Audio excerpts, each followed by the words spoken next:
Hey everyone, James Labrie from Dream Theater, and you're listening to or watching the podcast Talking into Infinity with JT and Brian. Enjoy this. These guys are extremely informative. I love their dialogue. I love their interpretation of the songs, who and what we are, what we were going after. They're very accurate in their interpretations and descriptions, and I just think this is a great show, and these guys are doing a stand-up stellar job. So once again, enjoy Talking into Infinity with JT and Brian.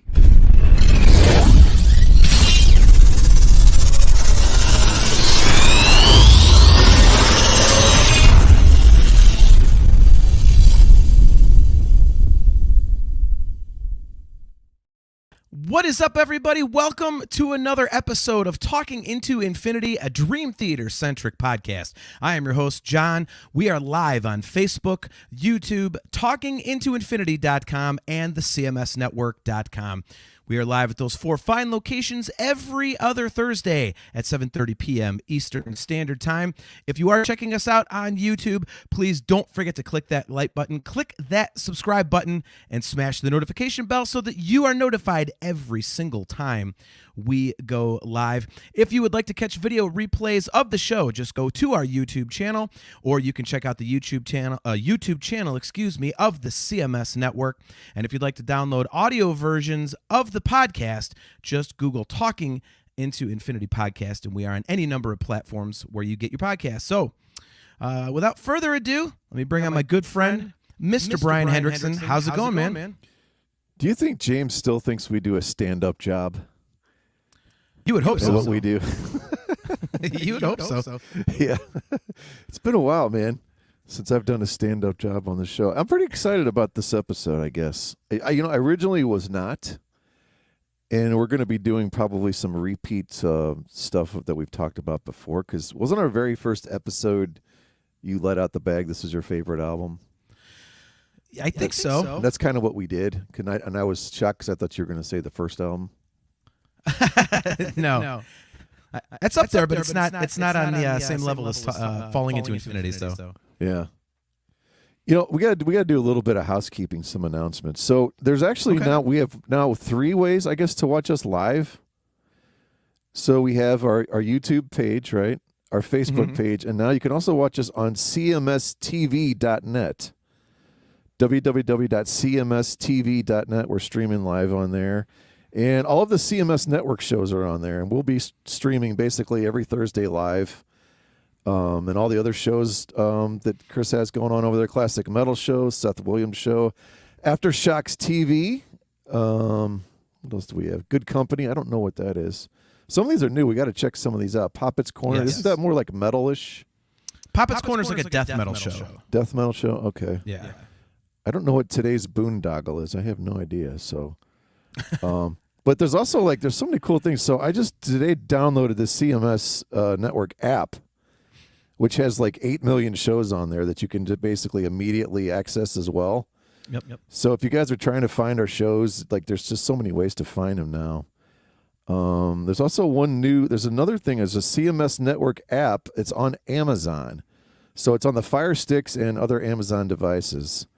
And so if you go there, get the app, every show is going to have its own actual logo and everything on there as well. So you can just click right onto our show from there as well.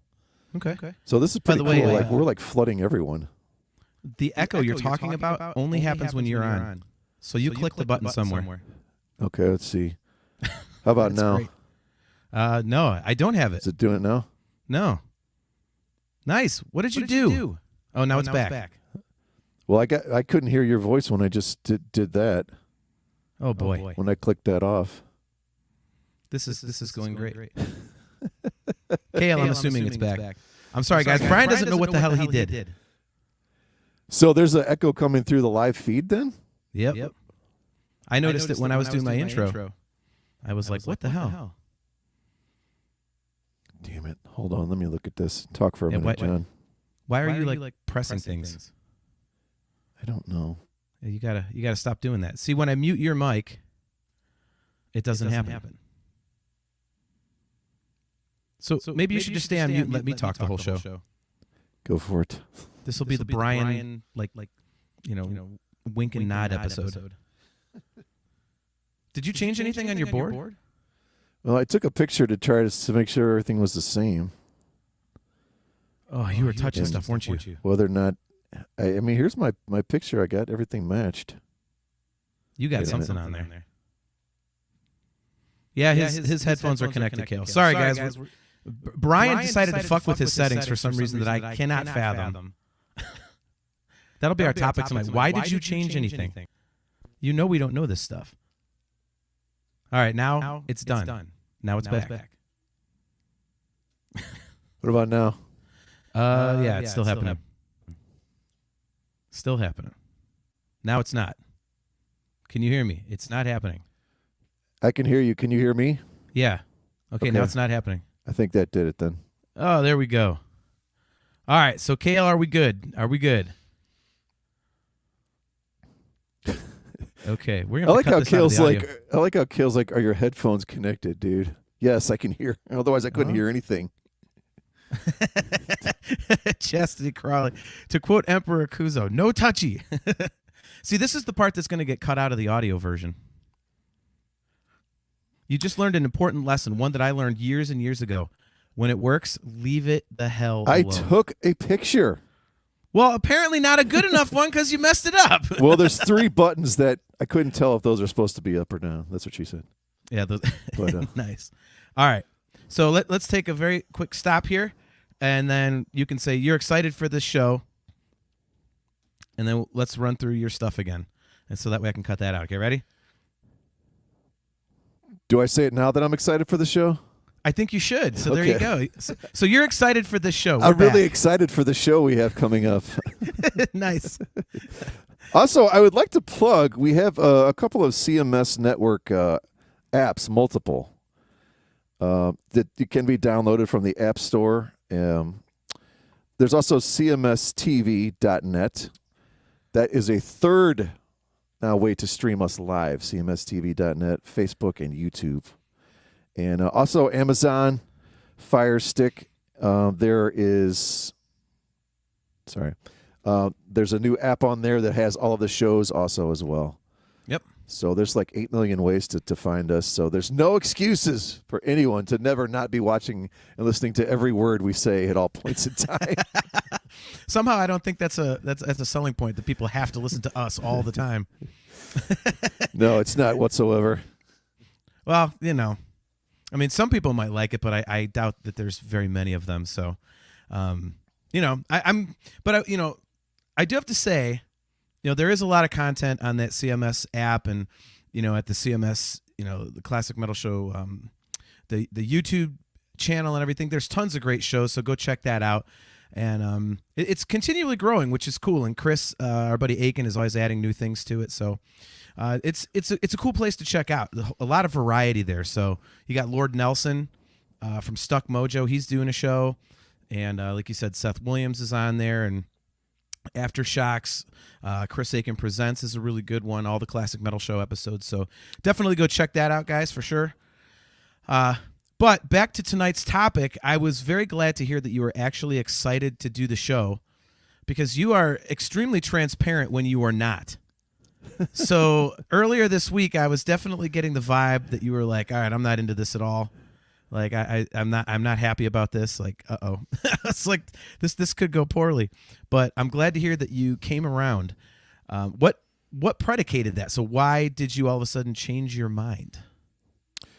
I think just digging into the album. Okay. I'm trying to decide if it's between this one or 6 Degrees, which one I believe that now after multiple listens, having a much different opinion than I did originally on it. So okay, it's close in terms of enjoying it more, Sure. Well, is there a particular aspect that you didn't really notice or get into previously that all of a sudden you're like, wait a minute? This album has a huge in-the-pocket groove feel, which is not present on any other Dream Theater albums, save for maybe the next to last album, Distance Over Time, possibly. Somewhat in that vein, but still not to this degree. Yeah, I see that's what I've always said about this album in particular is that it's unique in their catalog in that it's, the grooves are a little more simplistic. It's not as proggy as the rest of their stuff, but I mean, Mike Portnoy's drums, when you really dig into this record, it kind of keeps it in that prog stuff. There's a lot of real busy stuff going on over some really simplistic riffing, and I think it makes for a really cool combination. So, look, Kale. He says, this is going to be an episode of John defending Falling Into Infinity tooth and nail and absolutely gushing over it, isn't it? Oh, no, Kale, I think I'm going to crap on my favorite record a little bit. I'm just going to dump on it, Kale. Like he does on every other Dream Theater album we go over. Yeah, sure. We haven't gotten to the one that's going to be like me dumping on it a little bit, so that has yet to come. So something that was interesting about this was I wanted to do a little bit of deep dive on this. So Kevin Shirley is the producer on this. Mm-hmm. I was under the impression this dude had done like tons of things up to that point. Well, I was completely wrong. He had done Rush counterparts, and he did some remixes on some Black Crowes things. But the only other thing of notice was this band called Baby Animals, and I don't know if you ever remember this band. It was kind of a one-hit wonder, similar to like a Concrete Blonde. And they had this song called Painless that I believe was kind of all over that 90, I can never remember what it was, the end, 107.9, the end, the Cleveland station we always reference here. But he mixed that album, and Kale, way before Kale's time, they actually were from Australia, and pretty big band at the time. But so after Dream Theater, he went on and did Brave New World, Iron Maiden, which was the first return of Bruce Dickinson, which everyone tries to sell me as being as amazing, and it's not. Thank you. He did live scenes from New York. He mixed 6 Degrees, Maiden Dance of Death, Black Country Communion. So I just kind of wanted to bring up some of the other albums he had done. And I don't know when was the last album where they stopped using outside producers at all? Do you know? They had like engineers and stuff, but Scenes from a Memory was when they were like, hey, butt out, we're doing it ourselves type of a thing. Okay, yeah, so that's the last time there is no producer credited other than Petrucci or the band or somebody. Yeah. Likely. Yeah. He basically, you mentioned Maiden. He's done, I think, every record since then. He's basically their house guy now. So he's most famous for the Maiden stuff that he's done. And I don't know if that's a good thing that they kept him all these times. Right. Honestly. So our buddy Sam Mathis tuning in. Good to see you. He says, is the font different for the band name on this album? I just noticed that. Yes, this was the only one that they used that different font for. And I want to say the guy's name is Storm Thorgerson or something, and they had used him on the previous albums, and this one he decided he wanted to do something different, and it really wasn't met with a lot of positivity, this and the cover for Once in a Lifetime, and so they kind of like stopped working with the guy. Sean Faust, good to see you, man. He says, dudes, happy birthday, brother. Can't stay, but wanted to drop in and send the love. Thanks, man. I appreciate it. Thank you very much. 47 is going to be a damn good birthday, so, only about 29 years behind Brian, but who's counting? So the Shirley thing was an interesting relationship because I think they don't say this in the book, but it seems like there might have been a little bit of butting of heads here and there because I know that just talking about Falling Into Infinity, there was the solo on Take Away My Pain, and John Petrucci did this thing, and Kevin Shirley was saying that it was just beautiful, and it was like the most perfect solo, and he felt like he was on, a gondola going through Venice, and he could, so he ordered out for like a couple bottles of wine. It was just beautiful. And Petrucci comes in and listened back a few times and goes, yeah, I don't like it. Erase it. He's like, excuse me? And Petrucci made him erase it. So that's not what's on the album, and I don't think there's any recorded evidence anywhere of it. So that was kind of interesting. And then there were stories in the book about mixing 6 Degrees and how they had issues on that one. And only a few records that they worked with him, but I thought they were really good. I thought it was a good run with him working with them. So kind of wish they had kept going. But they didn't. And before he did get out of there, the start to the run of Kevin Shirley albums is this one that we're talking about tonight, which anybody who's tuned into the show for anything more than about 4 minutes knows this is my favorite record. So, I mean, you said, Brian, that, the thing that you kind of noticed in re-listening to this several times, the album has a jam feel. That's the word I always use when I discuss this record with people, is that it's kind of like it's more of like a jam-ish type of a record. It definitely has a feel that none of the other Dream Theater albums have. And I love it, man. And I think Derek Sherinian's keyboard playing fits in perfectly. And it's such a unique record, and it grabbed me from the first time I heard it. And I was a very new fan to the band, so I was used to the first couple records. And even that being said, I mean, I heard the difference in sound. I was like, wow, this is really cool. And it's been just an all-time favorite of mine ever since. Kale asks, this is also the only album without the Majesty symbol anywhere on the cover, isn't it? I believe so, Kale. I believe so. The idea was to try and get away from all the... They were trying to like change things up a little bit. And then after this, they decided, nah, let's not do that. We're Dream Theater. So, Sam Mathis, he says, got to get the kids' bedtime machine started. Hope to get back on when I can. Looking forward to hearing why Hell's Kitchen is really the only good song on this album. You're gonna spew that kind of hate, Sam. You can go to sleep with your kids. Just kidding, man. All right, so let's dig into this one. We'll do our track by track as we usually do, and we are saving our. You usually do the hey, guess what other albums came out in 1997 type of thing, but we're saving that because we are going to do an episode about what we would buy instead of falling into infinity in 1997. So we will forego that, even though I love when you do that. So very cool. So the first track, obviously, is New Millennium. And I will let you start since you are a new fan of this record. So what do you got for New Millennium? Dude, can we get some love for this song? It needs to be a set opener immediately. Thank you. My God. You know what I like about this one? It's not too mid-tempo, and it's not insanely fast. It kind of falls in that in-between tempo-wise, which is what you want for an album opener. And a show opener, like, because you don't want something super duper fast where you're like worn out already. You don't want something that drags. But this thing has what I call, when watching certain TV shows, a slow burn, and then it just really starts cooking. It's like there's some interesting things with Shireen on here. Like, you kind of see shades of future Sons of Apollo in this. Like, there's a few hints of Coming Home and Goodbye Divinity sprinkled in there. Yep. And then you get like those meandering organ synth bells, and then the great bass line, and then it's like, basically that's a takeoff on Black Magic Woman on the organ. And then the final 3 minutes, man. That's one thing about this album. It's almost like every single song, the last minute and a half to 2.5 minutes are always just end up with an insane jam. And I don't know that every Dream Theater song does that. We probably think that they do, but they don't necessarily in theory. But on this album, that's kind of how it goes. But yeah, man, this needs to be a set opener, I think. Yeah, and I completely agree.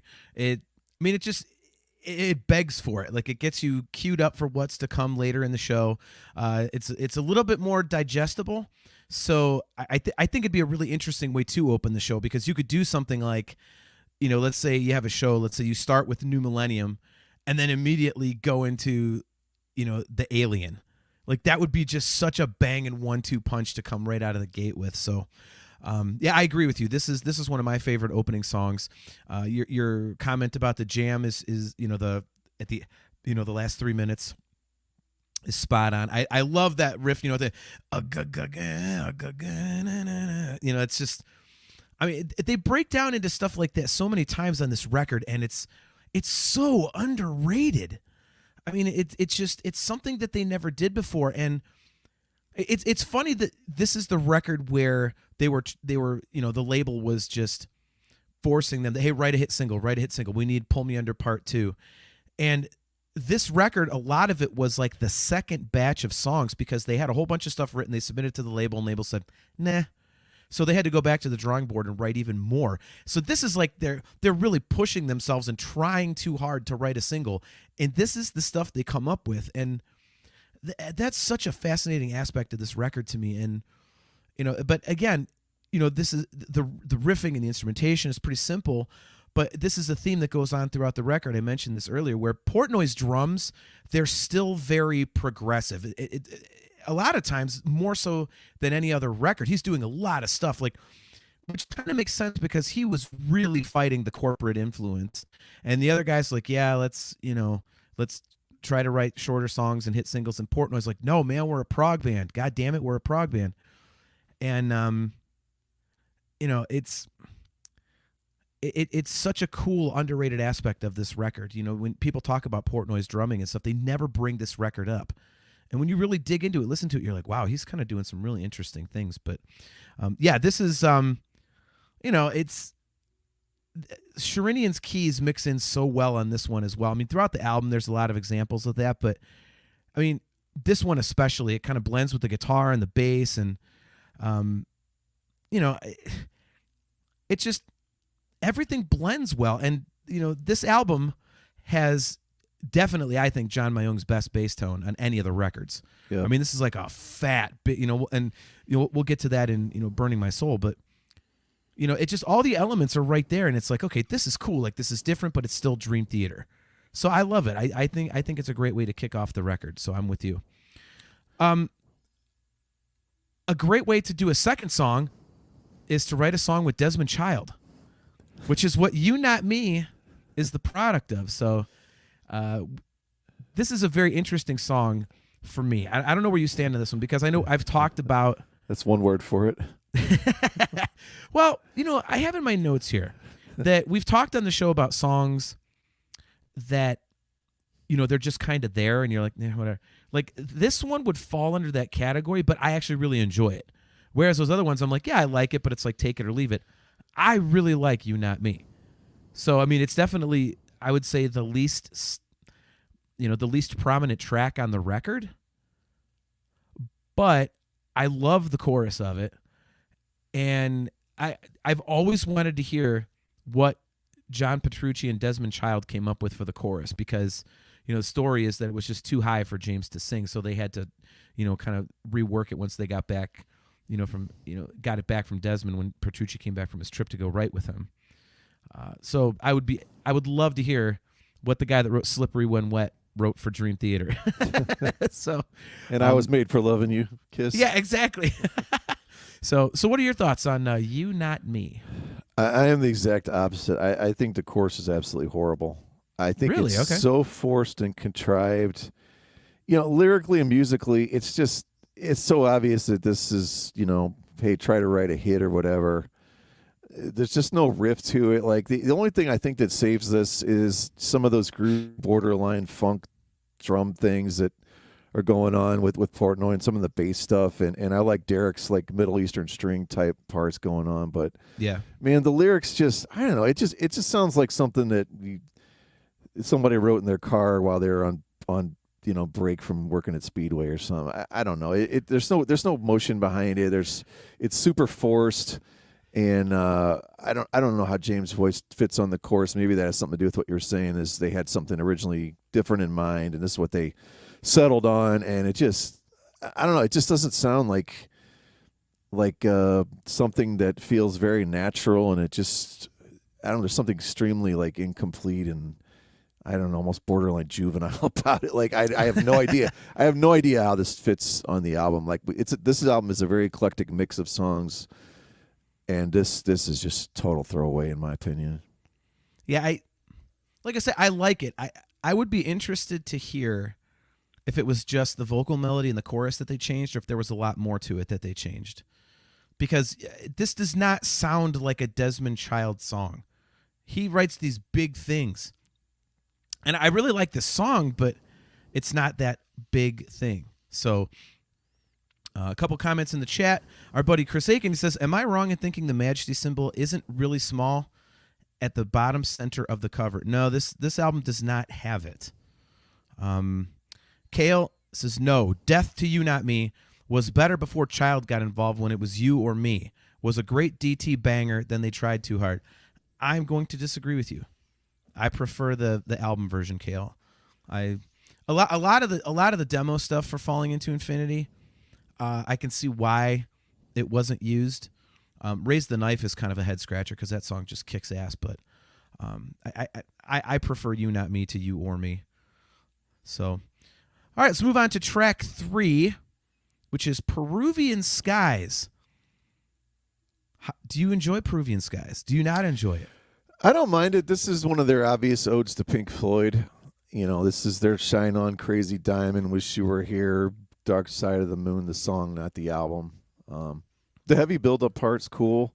Yeah. It kind of wakes you up from that Pink Floyd, I think what I called is an acid nap, almost like. Nice. It's like, I like that one part, the super heavy, that Terror by Night, Liar by Day, where James is singing really high. It's very cool. There's very cool Petrucci melodic parts, and it's a good song. Yeah, I think there's a lot of like really cool, like I have it described as slithery, like especially in the bass lines, slithery like bass lines in the verse, like boom, boom, like a lot of sliding, and the rest of the instruments kind of do that. And there's, hey, don't be dying over there, buddy. I can see you. But yeah, it's kind of a watery vibe in the verses, and it's got the 70s organ going. Sherinian's got that sound going.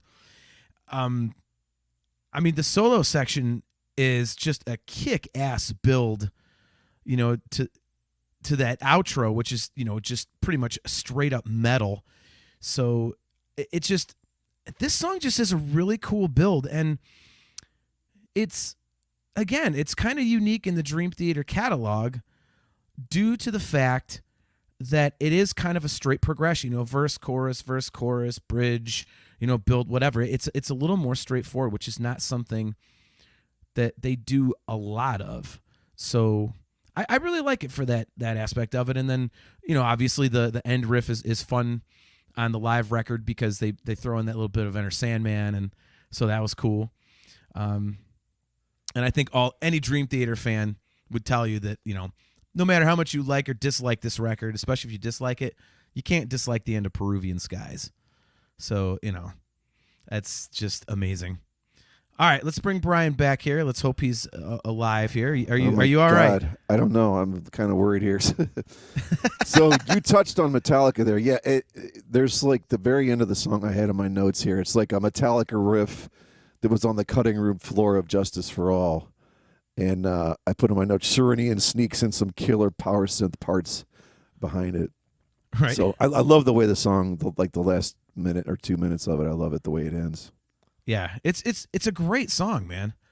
And it's that straightforward songwriting, but still with that Dream Theater edge, which I think is really, really cool. All right, let's move on to track 4. And I think all of us can agree this is definitely one of the best Dream Theater ballads that they ever did. Obviously, we were talking about track 4, that is Hollow Years. This song, to me, melodically and musically, like every choice they made was absolute money in the bank. All of the the bass lines and the key parts and the guitar overdubs and all the vocal melodies, it's ear candy. This song is just pure ear candy, and it's absolutely perfect to me. I love it. I could listen to this all day long. And then, another thing to throw in about it is obviously something that, the chat has mentioned a lot of. The live version is even better, especially when you get the version from Live at Budokan. That's just, it's unbelievable. That is such a great version of this song.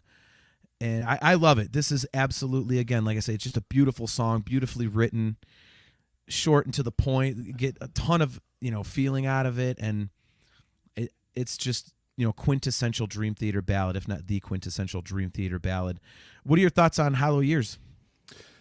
So I did something I never do. I actually researched one of our old episodes. This was number 7 on my ballads list, which I was kind of surprised. I thought it might be higher. So the good news is I researched it. The bad news is I just went and copied my note from that, so that way I didn't have to come up with something new. So Nice. Plus, I didn't remember what I said about it anyway. So, yeah, I put originally on my notes, it's one of those James just fell out of bed and sounds like he doesn't have to try type of song, supernatural. One of the biggest hooks they have, as far as I'm concerned, vocally in the entire catalog, let alone the ballads, and bonus points because it modulates at the end too. Yes, the key change is cool. Yep. See, I wish I knew all these terms. I just sound like an idiot. It's a key change. You're like, no, it's modulate, dude. So our buddy Robert Reams, he says, agree. This really is great. James does it so well. I think I first heard this on the Budokan DVD. So you had heard the live version before the album version. Interesting. Okay. Thankfully, they're both good. The live version just totally adds another level to it.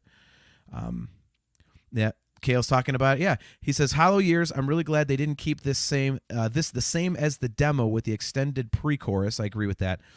However, that Budokan solo has destroyed the album version for me. How can anything compare?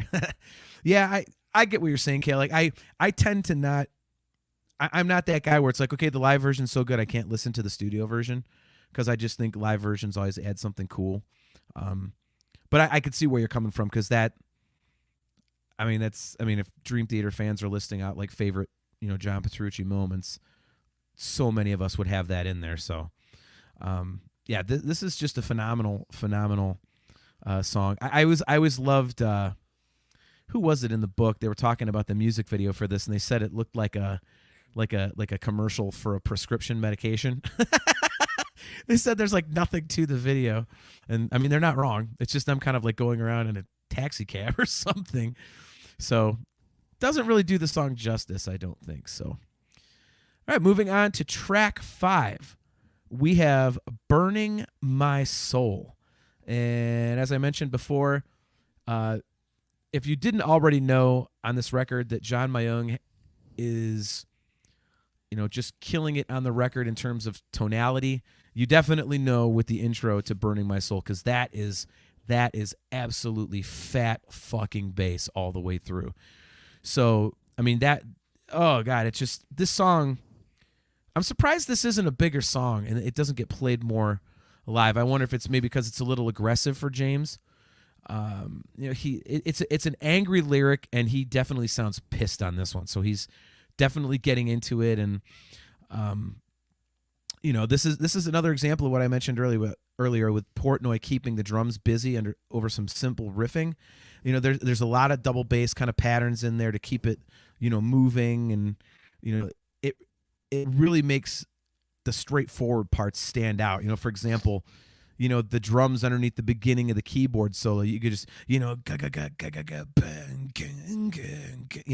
like you could just picture Portnoy standing up to play that, like not even and just like, waving at the crowd and doing, it's just, there's so much just groove to this song. And it sounds pissed off, and the groove sounds pissed off, and the lyrics sound pissed off, and it's just such a statement song, I think. And there's a couple of those lyrically on this record that, is Portnoy just basically being like, fuck the record industry, man. Like, we're getting totally stomped on. So I would have to assume that even when you were not as big a fan of this record before diving into this, that you were a Burning My Soul fan. This seems like the kind of song you'd be into. Yeah, this is the first kind of serious, like mid-tempo metal grinder from the beginning, right? We know right off the bat this is a heavier one.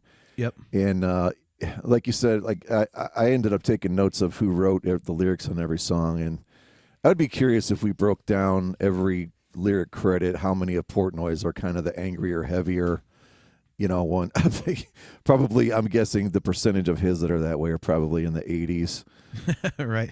But yeah, one thing I'm still trying to tell in the beginning, if those broken arpeggio chord things, if the guitar and keyboards are both playing those or just guitar, because the guitar's doing two other things actually too, like a rhythm thing and a higher lead part. So I'm a little bit curious on that. But I love those like evil harmonic squelches on the guitar before the second verse starts too. Yep.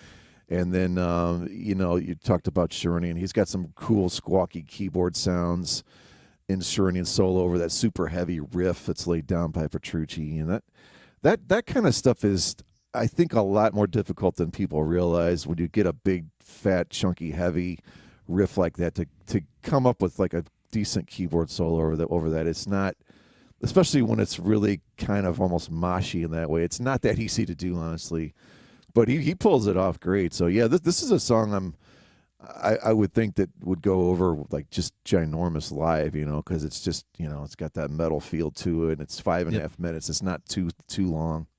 Yeah. No, I completely agree with you with the Sharinian thing. I mean, that riff that he's playing over,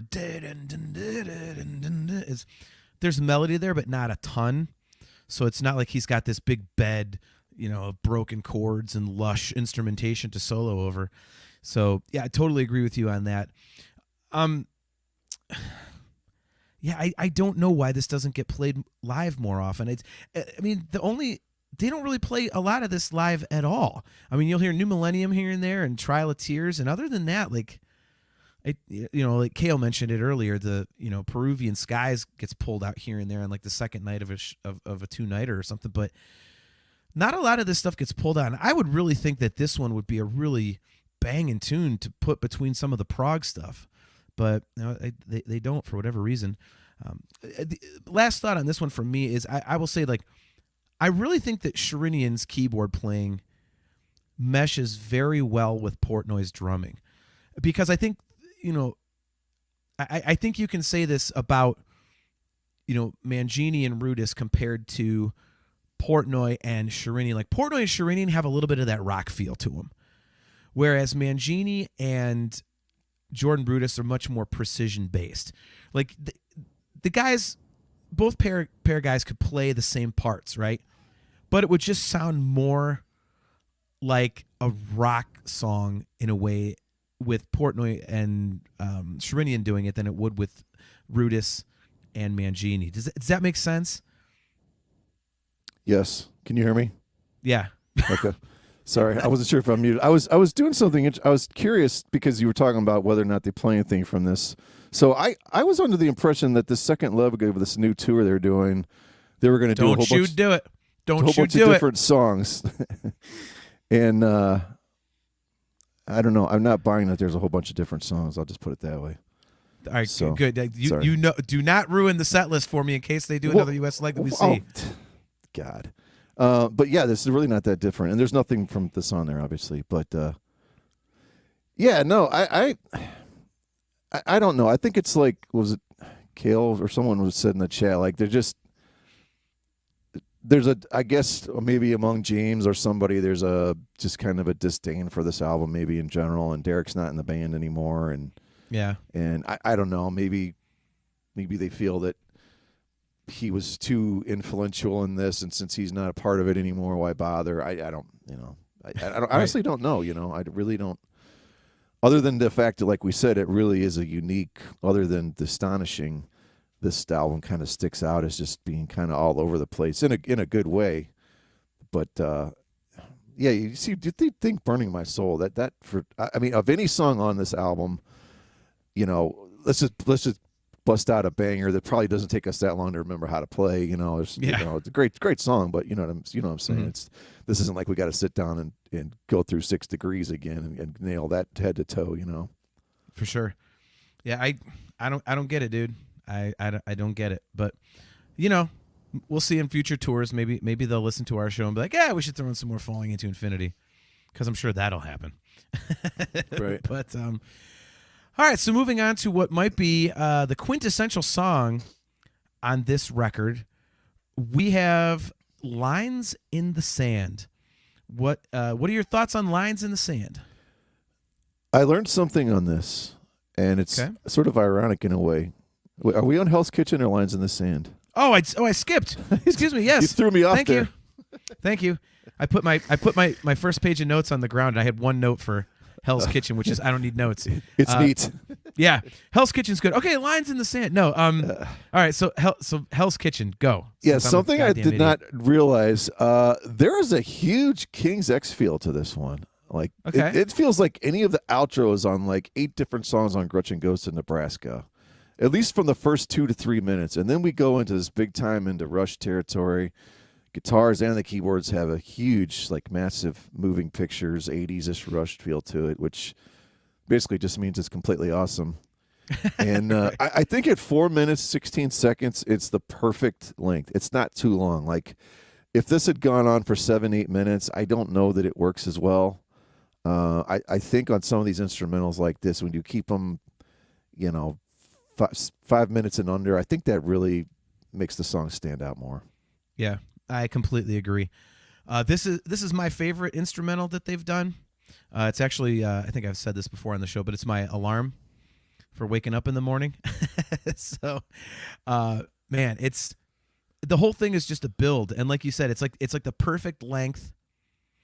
And one of my favorite things about this song is actually in the making of disc for this, which is like 45 minutes to an hour. It's pretty short, but they have like the audio of them actually putting this together and writing the scales as they walk up and stuff like that. And hearing them put it together is just incredible. And it's just like one giant build. And it gets stronger and stronger and stronger. And melodically, it's just incredible. It's so catchy.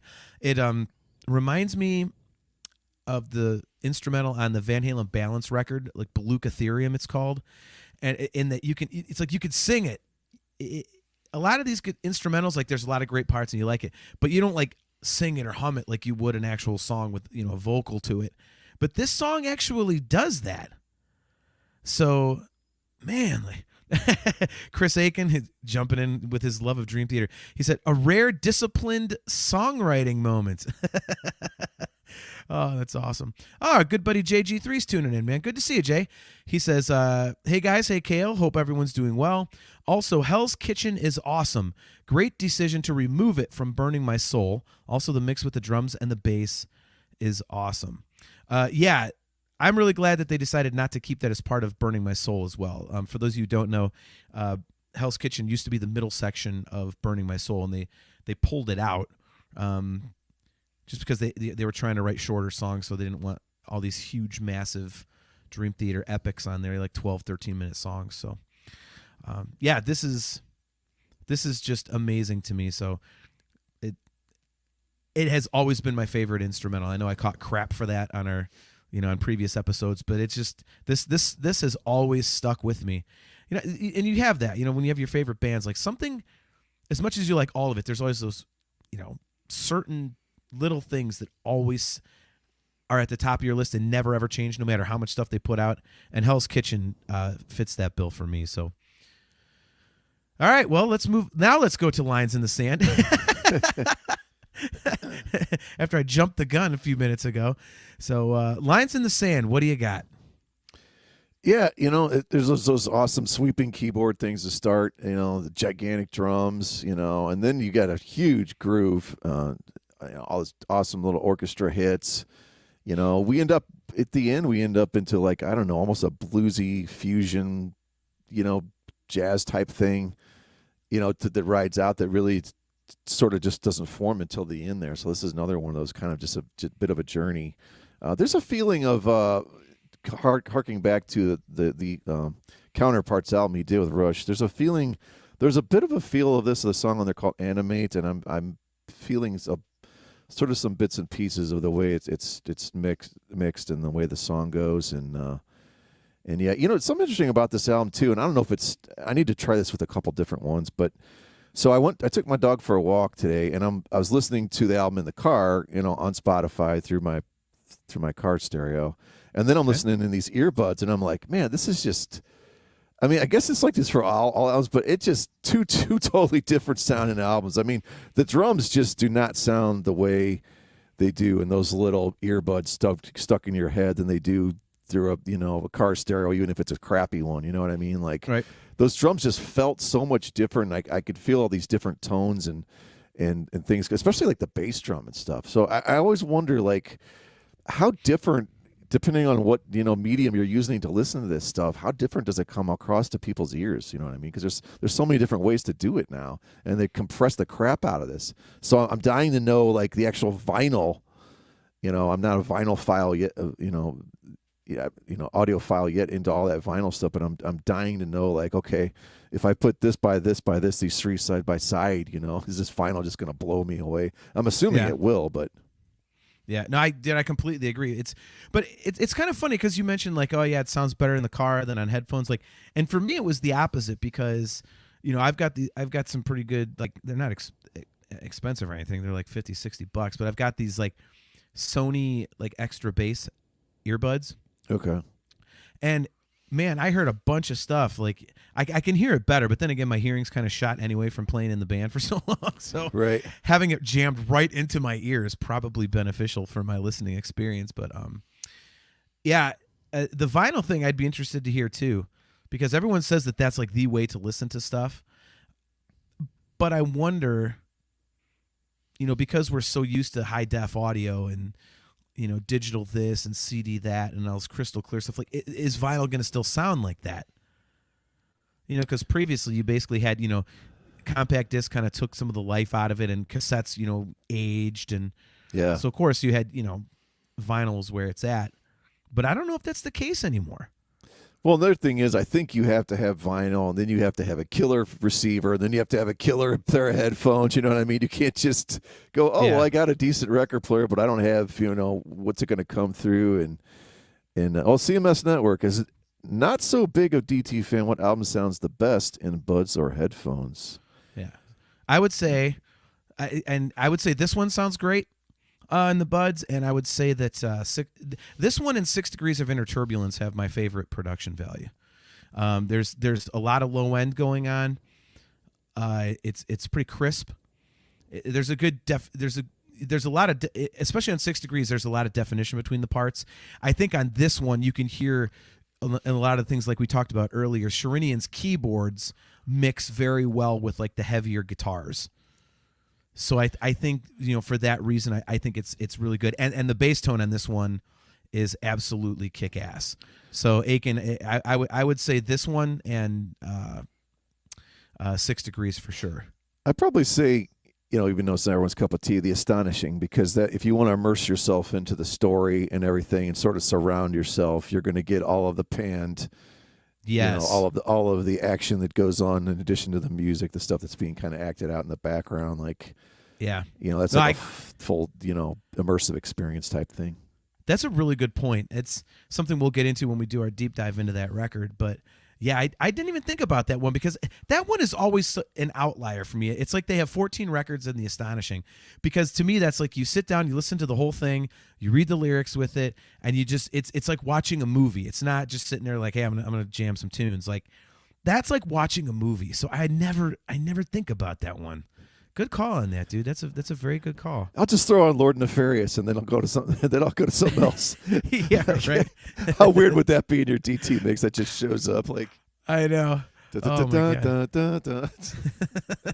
So yeah, so Lines in the Sand for me, dude. This might be kind of like, I think the best definition of this record, I think, is found in Lines in the Sand, because there's so many different things that they don't do, but it's still rooted in the classic Dream Theater sound. I love the busy drums in the verses. Again, Portnoy's doing stuff to keep it, grounded in prog. This is one you can definitely just kind of like bob your head to and kind of jam to. I like that. Obviously, I'm surprised you didn't mention this, but Doug Pinnick singing on the choruses with James. I forgot that, yeah. So that's really cool. I really like the solo section in the middle, that mellow solo part, and then it's just, James does, I think, a great high vocal. He goes from his like ballad voice to his really high voice. Yep. And then, Portnoy's doing that really busy hi-hat thing that I've always loved. Love it. Love it. And then, yeah, this to me is like probably like the definition of the record. So I'm a big fan of this one. Another song that I know that you and I are both big fans of is the next song, which is track 8, Take Away My Pain. And this one is the song that John Petrucci wrote when his father passed away, for those of you guys who don't know that. I love this song.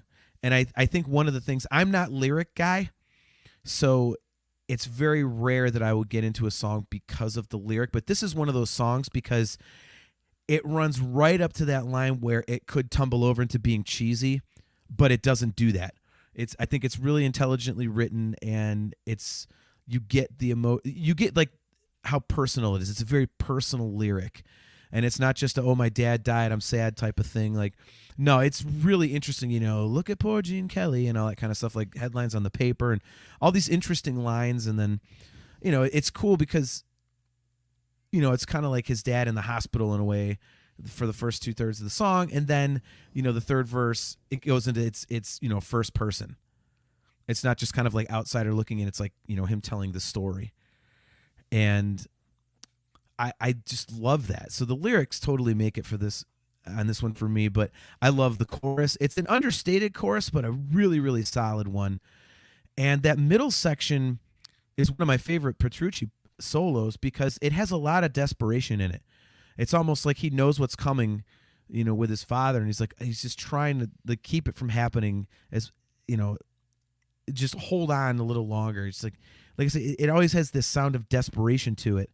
And that bridge and solo section to me has always been great because it's so different from the rest of the song. So I just this is just such a well-written song to me, and it's so personal. I love the emotion behind it. Yeah, it ended up, I was surprised. I thought I had this number 1, but it was number 2 on my ballot list. Mm-hmm. And I had noted before, when you listen to it, there's a bit of a Peter Gabriel In Your Eyes type of a thing with those little polyrhythms going on with the drums and stuff in the background. Sort of a funky bass slap thing that comes in here and there. But what sells it for me on this is the chorus, man, and the guitar. It rings out those kind of suspended chords while it's the bass is climbing up, and I just get chills when that stuff is done well. It's the oldest trick in music, really. But you get a killer thing like that, and you get a great melody behind it, and you get this a powerful vocal like this, and and I love the part about Gene Kelly. I don't think you'll see him singing in the rain. That's a cool nod to. I like when songs have little sort of tidbits like the nostalgia type things like that in it. Yeah, it kind of sets the time frame. Again, the lyric is so intelligently written. Like I said, Gene Kelly, it's like, you're back in like the 50s or whatever. It's like, and then, I guess I won't be coming home again. Okay, so he's older, and, a disease is taking hold and everything. And then, and then the third verse is him like, basically seeing his dad in the reflection in the water when he's sitting there like kind of thinking about him. And I mean, the whole thing is just, it's like a little story. And not a lot of songs ever really do that for me. Like, you get the point behind it and stuff. Like, a perfect example is, God, I'm drawing a complete blank. What is Mike Portnoy's dad's song on Black Clouds? Best of Times. Yeah, thank you.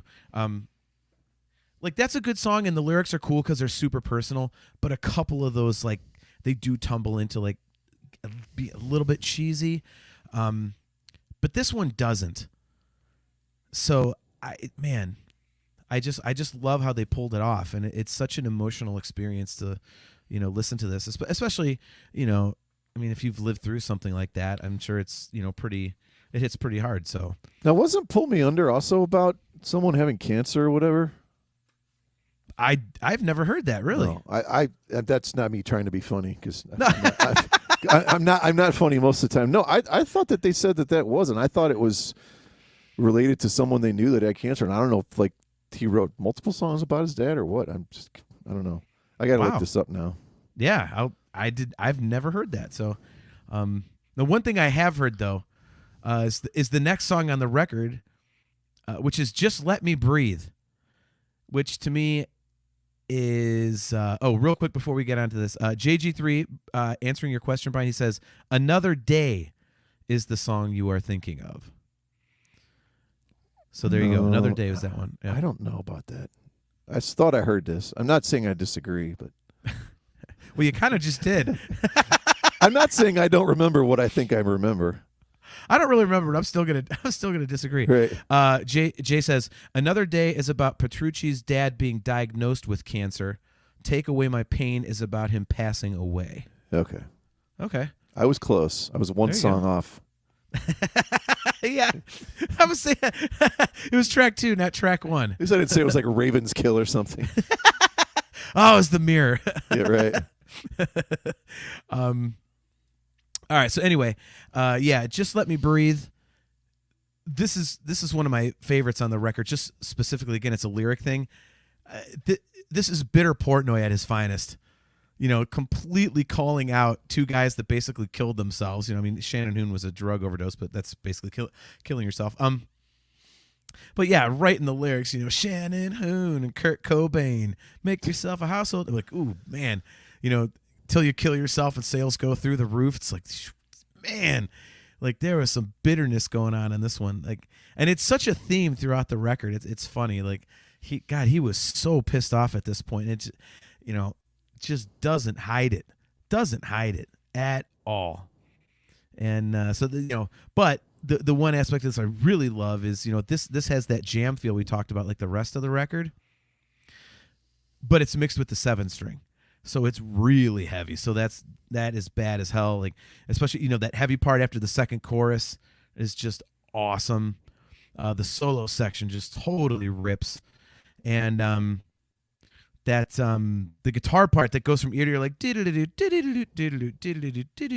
that's that hard pan from left to right is just such a cool effect. So yeah, I really like this one. I was really glad that, I think it was this one that they busted out at the Sons of Apollo shows. I was really glad that they busted this out, because it was a really cool thing to see. So, dare we say the word and it rhymes with sponge? This definitely had some grunge Pearl Jam hints to it at the beginning there. You got the wah pedal, right? It could. I definitely feel, is there anything better than we get Angry James, by way of Angry Portnoy? Yeah. The Breeze got to preach on this stuff. But, I like when he gets angry like this on this kind of thing. And once again, like you said, it's another Portnoy lyric, so shocker there. Yeah. But, there's some of the jam you're talking about, the really cool Hammond rock organ stuff going on. And I actually did note that Petrucci thing. That's when he goes in almost that Flight of the Bumblebee type thing where you're like, yes, God, can the human fingers even play this fast, Yeah. And the way they pan it back and forth and it bounces all over the place. But, good angry, bit of grunge in there for sure. From what I can tell, at least the first half of it, Yep. Oh yeah, Kale brings up something. I was going to mention this. Thank you for reminding me. Kale, he says, I do like them changing Shannon Hoon to Chris Cornell with Sons of Apollo. so it says Chris Cornell and Kurt Cobain. That's man. That to me, that just takes some serious balls. That's like if you're just directly like poking at someone who committed suicide, that's pretty ballsy. I'm not saying you shouldn't do it. I mean, if you're, but it's just. Yeah, why is he mad at them for committing suicide? Damn you. It's kind of dumb. Right. And to your point about the grunge aspects of the song, like I could see that. And, knowing them, it might be a little purposeful based on the fact that they are kind of, like I said, the lyrics reference, Kurt Cobain and stuff like that. And this was, they were a victim of, the grunge stuff really kind of kicking in. They were on Elektra, and the label just went F rock music, and so they were kind of a casualty of that. But this is just a great tune, man. Like a perfect example of the jam feel that we've talked about all show. And again, throwing the 7-string into that was so cool. It's the one thing I wish they would have done more on the record, is a little bit more 7-string, because when you've got that kind of feel, like like riffs like that and stuff, it'd be cool to have some heavier parts in there. But at least we got it a little bit. So this next one is one of my favorites, and hold on. Chris Hagee says, did they replace Hoon because no one remembers that fairly untalented hack? We are on the same page, my friend. Thank you. Man, yeah. Wow, no one has the Blind Melon greatest hits record. Hey, we all remember visually impaired cantaloupes. Just well played. Oh, your humor always gets me. Okay, so this next one I'll let you talk about first. I don't remember where you stand on how much you like this song. I love it personally, but I wanted you to talk about it because this is a straight like piano. It's not even like a ballad or a rocker. It's like kind of like a mid-tempo, like right in the middle, kind of plaintive. So it's Anna Lee, obviously. So talk a little bit about Anna Lee, especially from the perspective of you being a keyboard player and a damn good one. Well, I consider it a ballad, and thank you for the compliment. You've been drinking tonight. Shut up. Hold on. JG3, Anna Lee, I hardly knew her. Right. Nice, I'm anyway. super annoyed at myself because I don't know what I was smoking and thinking. This did not even make my top 10 ballads, and this probably should be in the top 3. One reason I'm glad this song is on here is every DT keyboard player deserves their piano power folk ballad type of tune. Yep. So Sherinian gets one on here. Yeah, I mean this is that classic James LaBrie, the super restrained, breathy, but it's like mesmerizing is the way his voice just dances over these piano parts and chords, and there's a little bit of Floyd to this one. It's kind of a mature Sgt. Pepper, but maybe a little more immature Queen. I think we maybe owe a little more to Freddie Mercury, especially when it goes in some of the higher parts. There's definitely some Queen elements to this, the way that the song ultimately ends up. But yeah, man, just a beautiful piano melody, and it's 6 minutes. I think it clocks in a decent time. It's not too short, but it doesn't go on forever. But this one builds. And if there's one thing we like in Dream Theater songs, it's something that starts out one thing and then kind of ends up in a decent crescendo. This stays in the same type of feel, but it does have a very, decent way it sort of crescendos at the end there. And I love the piano on this. Like it's just written perfect, and it just suits James' voice to a T. Yep, I completely agree. JG3 says there's a really good version of this on the Dream Theater Unplugged Rotterdam performance. Totally agree with that. If I remember right, that's actually on 5 Years in a Lifetime, the video, if I remember right, because there was a few things from that Rotterdam show on there. Yeah, this one for me, melodically it's phenomenal, and one of the things that I like about it is that the production is very dry. So there's not a lot of effects on it, which kind of makes it more immediate, a little more intimate. And they pick and choose sparsely where they double James's voice, and it sounds really cool when they do it, because it's like, ooh, this part must be more important. I really like what they do on this song production wise, and it's so unique. I mean, we talked about this on a previous episode, but I'll mention it again. They don't have another song like this in their entire catalog. So I think this is just such an interesting song, and it's an easy song to listen to, an easy song to digest, and I think it's really well placed too, because it's second to last song. It's you get that little bit of that easily digestible kind of, not a ballad, not a rocker, you're kind of into it, and leading into the final song, which is like the ultimate coup de grace, ultimate album closer, like Dream Theater, just brilliance. But yeah, like you said, this, like, the keys in this are phenomenal, and it's something that they never did again.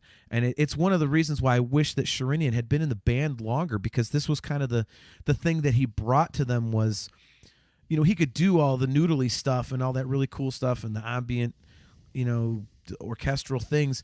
But again, he had that rock feel. And he also brought stuff like this, which is just, hey, here's this, check out this very direct, like, simple, like, like, I don't even know how to describe it. It's like I hate to use this term, but regular song. It's not a Dream Theater song. It's like something you'd hear on the radio, like do do do do do do do. Just a straightforward arrangement. It's just with a great melody, and it's a great song. And it's funny you mentioned, I don't know how I didn't have this in my top ballads. This should be a top 3. I have to admit that when we did that episode, I was really surprised that you didn't have it, because this has always struck me as a song that I thought you would love. First of all, just like the presentation of it, but also you as a piano player, I thought you would love this because, like you said, it's like the Derek Sherinian's going to show off a little bit song.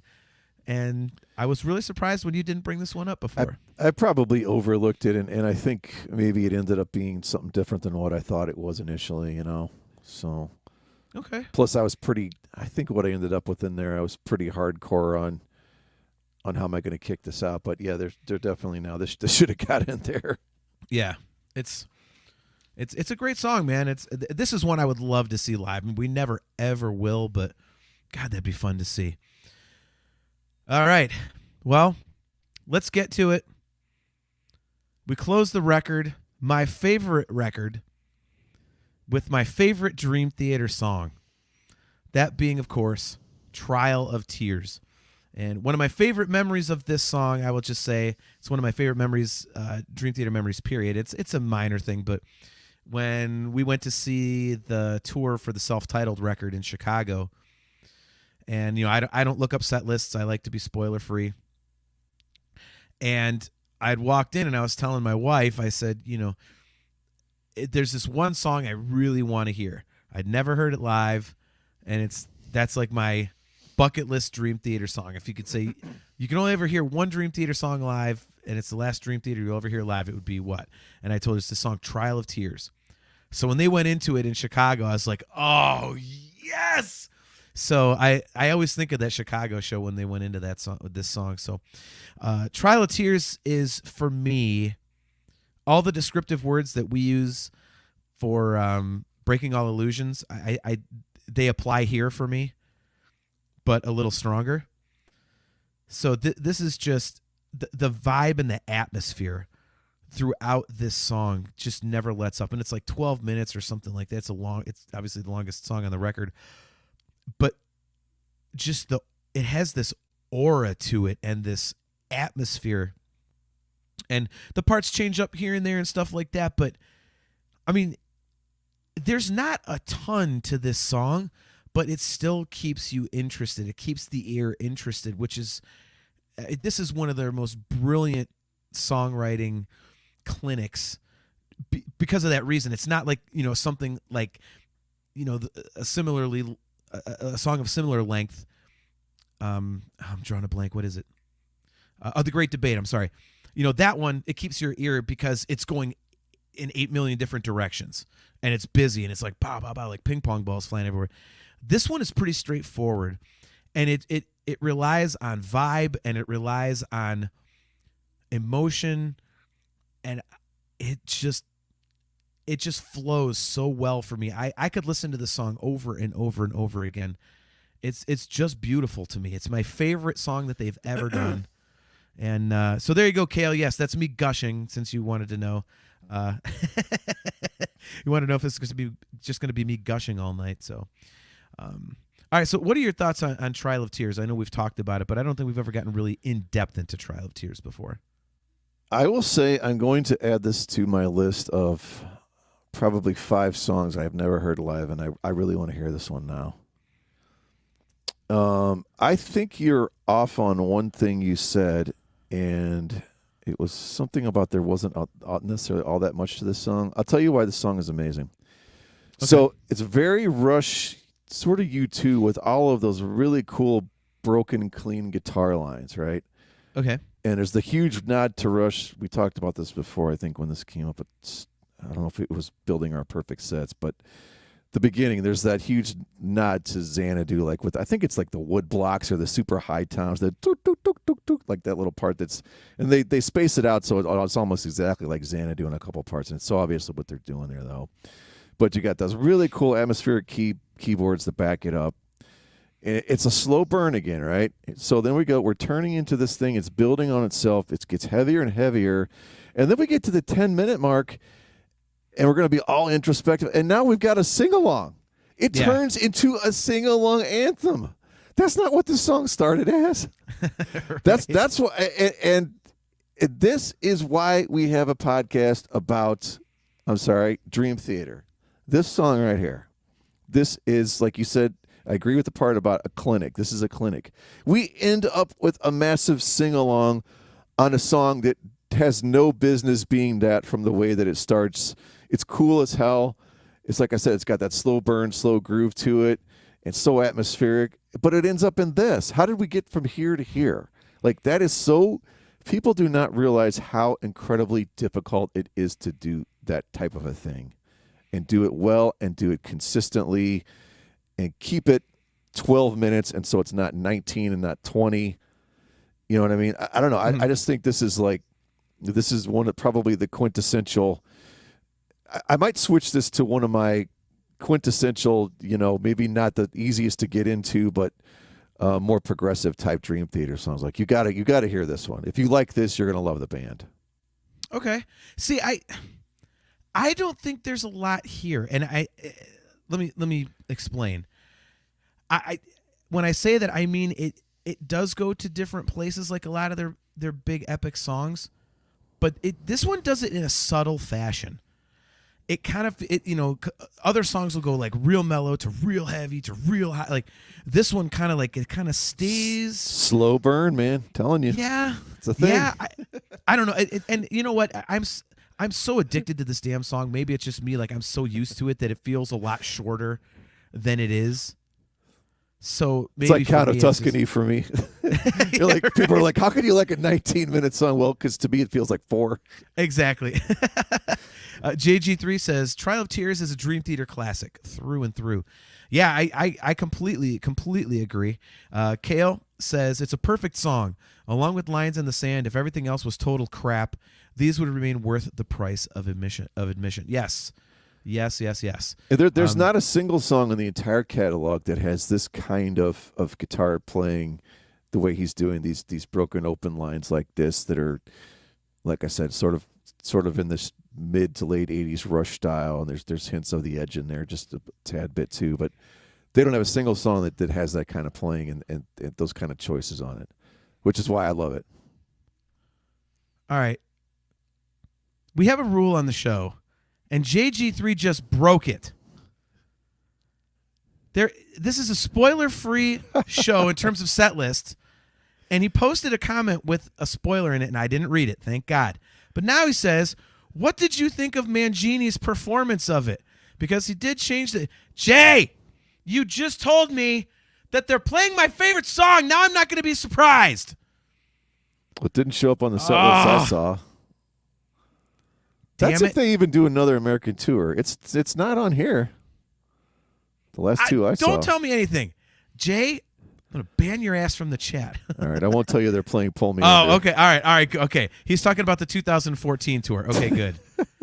Yeah, Hey. So John, don't go back in a time machine. You're going to get spoiled. Okay. You didn't specify that, Jay. And Kale says, that's on breaking the fourth wall, dumbass. Okay, I'm aware. But the way you guys were talking, you were talking about the current tour. So, Jay, I apologize. I was thinking he's saying Doom Bass or Doom Bass like the fish. Nice. Way to spoil 2014 for John. What the hey, the way they were phrasing it, man, I thought they were talking about the current list. Anyway, to answer your question, which was, now I'll pull it up here. What did you think of Mangini's performance of it? Because he did change the feel of the drums a bit. It's definitely his own spin compared to Portnoy. I really like both versions. Yeah, I didn't have a problem with it. I thought it was cool. Again, I don't have a problem with anything Mangini's done. I think he definitely does justice to the parts. He doesn't change them up to where it's like, what the hell are you doing?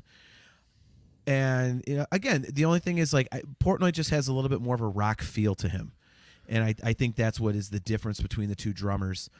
So, I think Portnoy's style fits better on a record like this. But that having been said, I thought it was great. I loved it. It's not like I was sitting there listening to it in 2014. Man, Kale, you will not let this go. Kale, you ass. Wait, before you get to that, there's a great comment from the CMS network. Translation of this conversation: Brian is musically smart. John sings A-HA songs for money. Did you just say A-HA? That's what it says. It's aha. You know it's aha, you piece of crap. Man, look, it's my birthday show. I should be catching all this shit, damn it. It's been one night I don't catch It's shit. not even your birthday yet. I said it's my birthday show. I know. When is your birthday anyway? It's actually Sunday. Never mind. I don't care. I'm not getting you a damn thing. So, I probably won't even call you. I know. Oh my god. Yeah. No. Are you sure it's not A-ha? Addish, hey. That's Addish. It's very artistic. Yeah, no, I mean, closing out that comment, Jay, I didn't have a problem with it. I thought it was cool. I didn't think it was too different, at least to my ears. Like it was, I didn't notice anything. It's not like I was listening to my favorite song going, wait, what the hell was that? Like, not like when you go see Metallica and you're listening to the Four Horsemen now and it's, instead of hearing by Lars, you're hearing the drum beat for Dirty Deeds Done Dirt Cheap. So You betcha. You better believe it. So, well, there we have it. My personal favorite Dream Theater album. I love this record, and it's just. I mean, there's other records that move up and down my list and stuff like that. Like, like Distance Over Time surprised me because that's way up in my list, and I didn't expect that to happen. This late in their careers, because usually the later stuff is good, but you're always comparing it against the classic material. And Distance Over Time kind of surprised me, and View from the Top of the World is great, and obviously there's always Images and Words, and I'm a huge 6 Degrees fan, but nothing has topped Falling Into Infinity for me. It's a different vibe. It's still very much Dream Theater, and I think I just really latch on to that jam feel of it. We've mentioned that so many times tonight, but that's really the very first thing I think of when I think about this record. It's just a little more jam oriented. So, when we finally get to our, and we're going to do like probably a month-long tease to make sure everyone's on board. When we finally get to our full album rankings, I mean, this is going to be hard where to put this one for me. I mean, obviously, spoiler alert, you've got it number one. I don't think you're going to change that, but it's just going to be so difficult because with so many albums, there's going to be stuff buried at the end, and I'm going to get absolutely crucified, for putting stuff where it is. We mostly know what album I'm talking about. That's not this one, but I think this one may have moved up a few notches. That's good, man. I mean, that's kind of cool because it's like, this is now the second or third record. You're like, yeah, this is actually, I enjoyed it more than I thought. I feel like this is kind of a Black Cloud Silver Lining type one for me. Like the ones I really, really I love, and I definitely still hate the second song. There's a couple that are like, they're good, but the ones that the huge, massive standout songs just blow me away. So it's sort of similar to that in a way. And I know sonically it's nothing like it at all. Mm-hmm. But I also think if you look at Black Clouds, the tone of it changes song to song pretty aggressively. So maybe it's the closest thing we have to, it's hard to say something is eclectic, I guess, when it's as metal as Black Clouds is for most of it. But it's an eclectic album similar that this one is, in my opinion. Yeah. No, I completely get that. And, I mean, it does kind of change vibes throughout, which is cool. And I like the variance of stuff, but how it stays in that same kind of vein. And, I mean, the ballads on this record, and again, I don't... Would you call Anna Lee a ballad?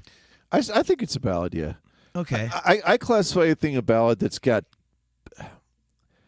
kind of that sort of plotting quarter note, almost sort of a type deal with the piano, where you could just sit down and play that with the piano and nothing else, and you're likely going to be fine. Granted, it twists and turns some at the end there, but yeah. But yeah. I mean, maybe it's not a power ballad per se, but yeah, I don't know. It's going to be. I don't know where I'm going to put this record when we rank them. I started to think about as excited as I am for that episode, I'm kind of like not looking forward to. All right, Robert Reams. So I don't remember this song. I only heard it a few times. What are your thoughts on "Raise the Knife"? It's better than a lot of the songs that made the album, but I get how it didn't make it. Yep. Yeah, he's right. Robert says score version was incredible. That too was the first time I heard it. Yeah, this was one of the didn't make it songs, and I'm completely in disagreement with Robert saying I get how it didn't make the album. I don't. When they played this live at Score, I was not familiar with it, and my buddy Matt Wardlaw, who I went to the show with, he actually, if you go back in our archives, we did a deep dive into Score, Matt and I. So that's the bald dude. Not very attractive, not very bright. I hope he so very similar to you, except the bald part. Exactly. Basically, your twin. Pretty much. Your bald twin. Okay. Yeah. Yeah. He said, "You don't know this song? This was on that disc of rarities I gave you," and I didn't put two and two together. So, yeah. Now that I've obviously heard it a ton of times, listening to Score and then going back and listening to the demos for and the unreleased stuff from Falling Into Infinity. This song would have been kick-ass on the record. The only thing that I can think of is that it's a little too progressive, I think. Maybe it was a little proggy for what they were trying to go for on the record. So we're at 78 minutes now on before you add this song. Really? Does that push us almost into double album? We still have cassettes at 97, right? No, isn't it?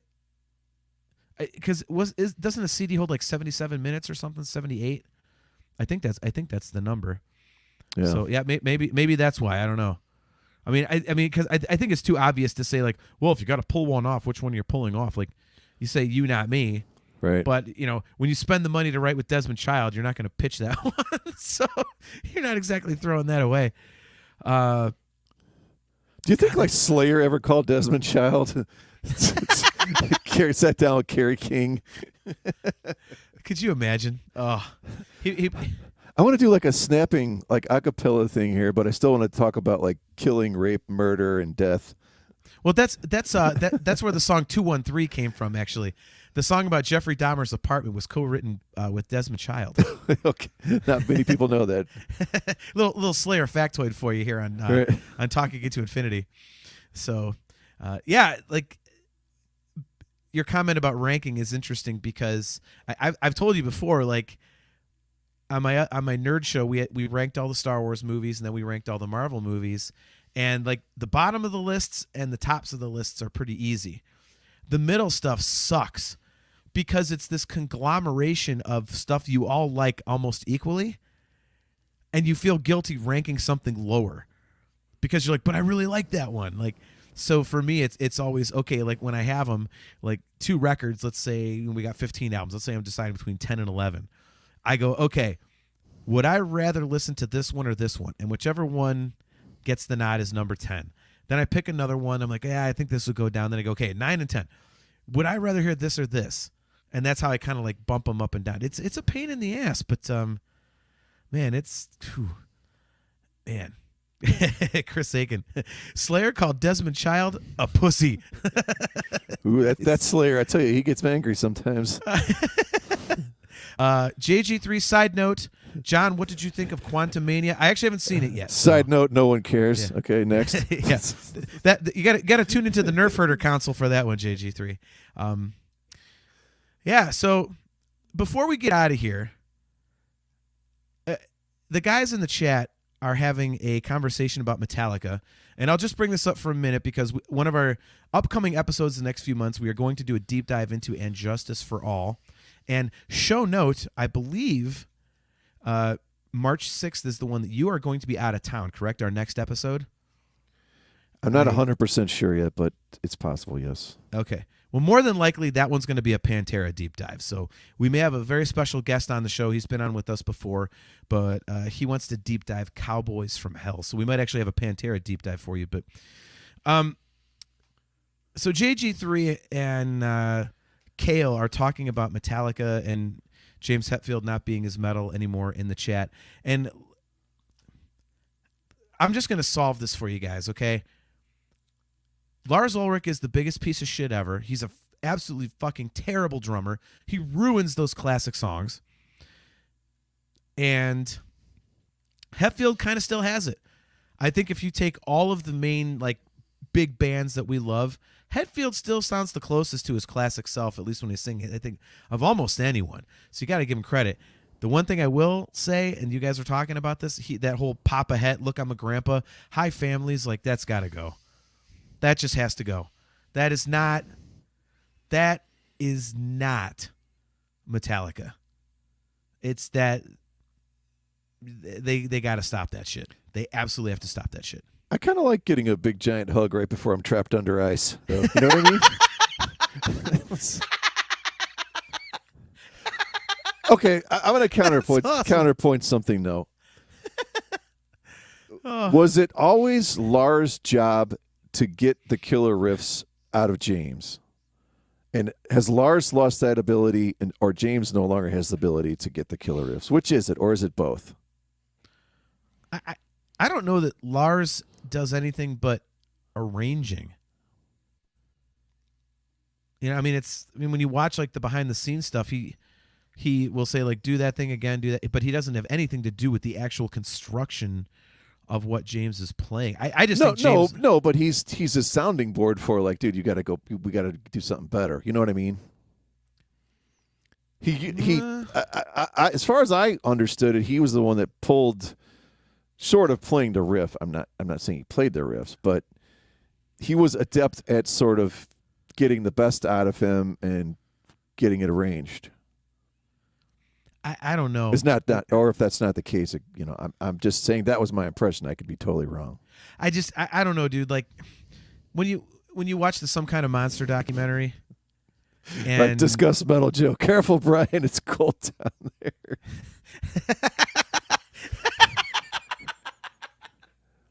Hold on. I got to get this. I think it's the Call of Cthulhu. Are we really going to do Metallica puns? Seriously? No, we're not. Please don't. You know you and I'll just keep going on and on. Yeah. Like these are sad but true. All right. I'm not doing it. All right, Kale's officially banned. Death Magnetic is still my favorite album. What? Just stop. What? Kale? It's sad enough that John actually thinks it's a decent album, but the fact that it's your favorite, that's even worse. Well, how is it not decent? Because it's awful. It's shut up. Shut up. You've got like pure drizzling shit, like Load, Reload, and Saint Anger, and Magnetic. You're gonna lump Death Magnetic in there. That's how bad it is. All right, hold on. Discuss Metal Joe. He's going to answer this for us. If you believe Jason Newsted 100%, Lars and James take turns being in control of the album they're working on. That's why everything changes album to album. Well, it doesn't change that much album to album anymore. It's all pretty bad. No matter who's in charge, I guess. So. I mean, it could be worse. It could be worse, dude. I mean, we already talked about this last show. That's not the bar for Metallica. It could be worse. It is. No. Oh my God. Robert Reeves says, Brian, it's time to hit the lights. God damn it. We're not going to do this. We're not going to do this. I'm telling you, Brian and I can go all night with these damn song puns. Oh my Lord. Yeah, I disagree with you. I mean, I'm not saying they're great albums by any means, but they're damn solid. It's like, okay, they're listenable. I mean, it's not crazy memorable, but well, that's what we determined. We said there's a difference between listenable and memorable. Yeah. But anyway, we are going to deep dive in Justice for All, correct? Hell yes, we are. Yeah, we actually have the rest of the year. We have our episodes all lined up. My buddy Jason Cluse, Circle J. Good to see you, buddy. Hope you're good down there in Florida, bro. He says, Lulu proves beyond a shadow of a doubt that it could be worse. I actually tried to look that up on streaming services the other day just to try and like I never got through it, like just to see how long it would take me, and I couldn't find it. I mean, let's decide to work with a guy who's like literally the least talented, like, and most famous turd for doing nothing, Lou Reed, that there ever walked the planet. Like, thank you, dude. I don't understand. Like, I tried listening to some of his stuff the other day because it came up in like a random playlist as I was working, and I'm like, what is this? What is this? How is this guy great? I don't know. Well, it's one of those things where everyone crams down your throat how amazing the Velvet Underground and his solo stuff and all this, but nobody ever bought any albums. You know, nobody you can't find three people that can name two songs other than Sweet Jane. Like, I actually didn't mind that as a song, but it's like, okay, this isn't the band or the guy that Metallica needs to make an album with, you know? I mean, at least do something like Trent did, like do Johnny Cash. I mean, that'd be cool. Or like Pearl Jam did with Neil Young, you know what I mean? Like, yeah. Don't freaking pick Lou Reed. My God. Aiken with a good point. Elvis Costello might argue your assessment on Lou Reed. Yeah.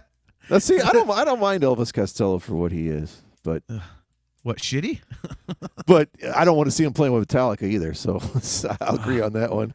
See, and that's the other thing with Lars. Like, the guy, like, he sits there and defends everything.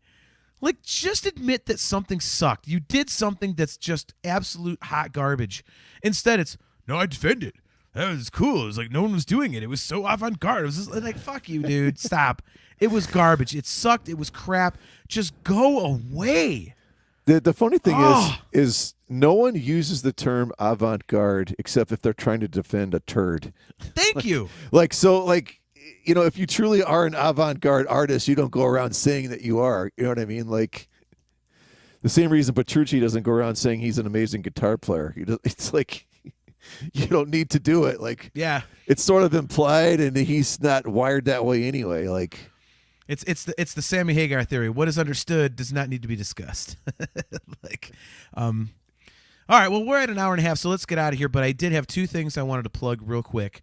It's kind of one of the reasons why I did bring up Metallica, besides it's a good argument to have, and we're doing a future show about the band. I was on a recent episode of our good friend Adam Rishog's podcast called That's What's Spinning. Brian, I know you were on there. You did a song draft with Kill Switch Engage, thank you. Yep. And I just did an episode where it was a song draft of Metallica songs. So that dropped today. So if you look up the That's What's Spinning podcast, I'm co-hosting with Kyle and Adam, our good friend Adam Rishog, and we had a blast.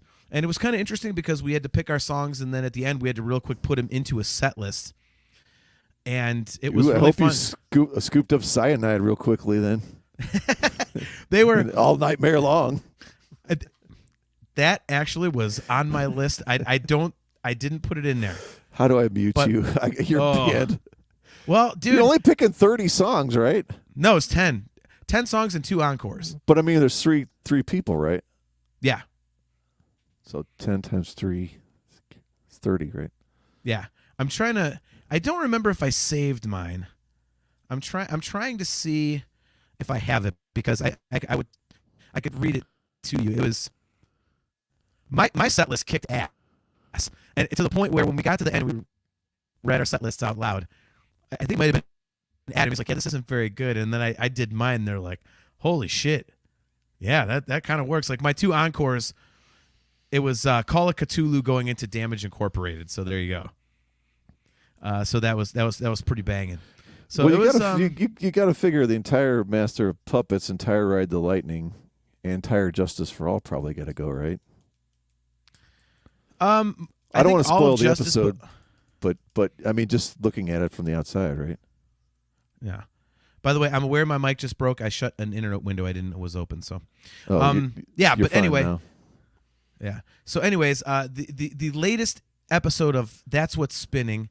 Look that up, and I am the co-host, and we do a Metallica song draft. So that's a really good listen. Check that out. And again, we are doing an At Justice for All deep dive coming up, and the next episode is going to be a Pantera deep dive, and it is going to be Cowboys from Hell. I have to confirm the special guest who asked to do the record, but if he's in, then we're good to go. So I'd like to leave you with a quote. This is going to be my new thing. I'm going to leave with a quote each week, a musical quote, a thought, if you will, John. The true definition of a gentleman is someone who knows how to play the banjo, but refrains from doing so. Well played. So one other thing, Brian, that we have to promote, and you've heard this. I got to tell my aunt that. She plays banjo. For any sub in accordion too works as well. Kazoo. So last thing for you guys, if you are into the Falling Into Infinity record, specifically Take Away My Pain, there is a phenomenal acoustic cover of it on YouTube. Just look up Take Away My Pain acoustic cover, obviously. And I think it's a couple of, might be Italian guys, but they're foreign dudes, and it's professionally recorded, and it is a beautiful version of Take Away My Pain. So definitely check that out. It might be the best, acoustic cover I've seen of pretty much anything out there. So if you're into Take Away My Pain, check that one out. I know, Brian, you're into that too, because we have definitely discussed that one before. So good episode. We fixed the technical problems at the beginning. You learned a very important lesson, which is don't touch things. When you're not neither of us are technological, so touching things only leads to bad things. Correct. So, guys, thanks a lot for tuning into another episode of Talking Into Infinity, a Dream Theater-centric podcast. We will be right back here in 2 weeks, and it will be 7:30 p.m. Eastern Standard Time, and Brian may or may not be here. So the show topic should be Pantera, but we'll see. Again, if you are tuned in on YouTube, don't forget to click the like button, click the subscribe button, and smash the notification bell so that you are notified every single time that we go live. Don't forget to download the new version of the CMS Network app. So just go to your app store and download that. It's been completely revamped. All of the shows on the CMS Network are there, including yours truly, Talking Into Infinity, so you can get us any time of day on demand. So check that out. And guys, as usual, we really appreciate all you guys in the chat. Kim, McLeish, JG3, Robert Reams, Aiken, good to see you, man. Good, you're actually doing something. I know you've had a shoulder problem. Discuss Metal Joe, my good buddy. Circle J, good to see you. Obviously, Chastity. And guys, until next time, as usual, Carpe Diem.